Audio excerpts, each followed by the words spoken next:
What's going on, everybody? It's Zach with Money Pit RC. We are back with another build breakdown. Today's episode, we are going to be going over the Axial scx10 III Basecamp. I had this vehicle since it came out, and straight out of the box, this thing is awesome. This vehicle doesn't have too many mods, but it has just the right amount of mods to make this thing a crawling masterpiece.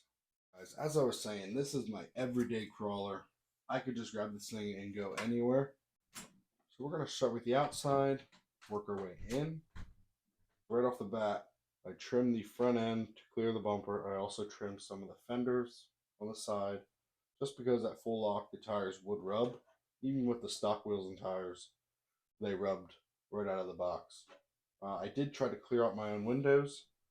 I would say it's a alright attempt. I didn't do too hot, but I mean, it's better than what it was. So on the front, we have an INJORA all-metal bumper with the D-rings and a winch. That is not a real winch. It is just one of those badge retractable leashes. Snorkel up front. On the rear, I get a lot of questions about what rack this is. I got it off Amazon, and I'm pretty sure it is for a TRX4. I can't remember, but it was only like 20 bucks. I was like, it's worth a shot. If it doesn't fit, I'll just throw it away. So it did fit. It fits great, and it looks good. I would say this build's like a 50-50 of scale performance and scale looks. I got a couple sand racks on the side, shovels, gas cans on the rear. Pretty cool antenna. Also on the back, I have an INJORA all-metal bumper with D-rings.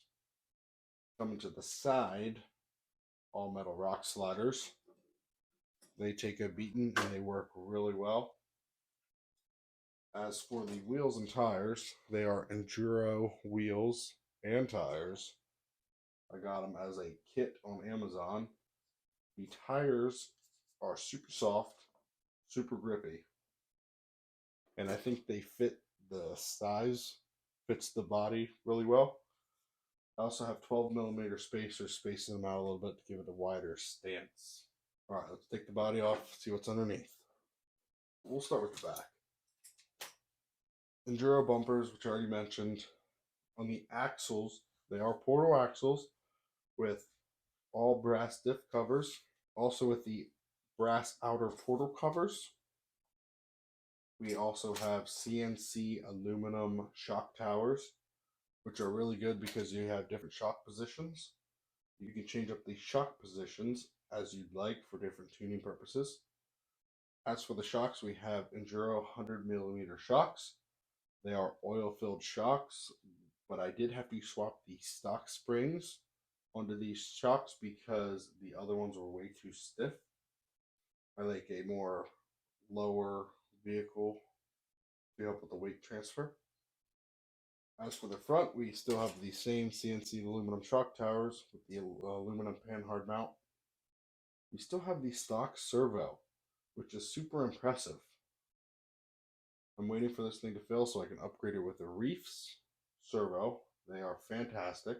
So powering this thing, we have a HOBBYWING Quick Run 1060 ESC, powering a INJORA 550 12-turn motor. I just put a little heatsink on there. As for transmitter and receiver, we have a SR315 receiver with an SLT3 transmitter. Underneath, we have stock links and a aluminum skid plate, which, as you can tell, gets pretty beat up. The best thing I've bought for this thing, it is a snowplow. It has two lights on the top, powered by 20-kilo servo, fully functional, and I didn't even get to use it. We get a lot of snow here in Pennsylvania, and we have got none so far. Alright guys, thanks for watching. If you made it to the end of this video, you're a true legend.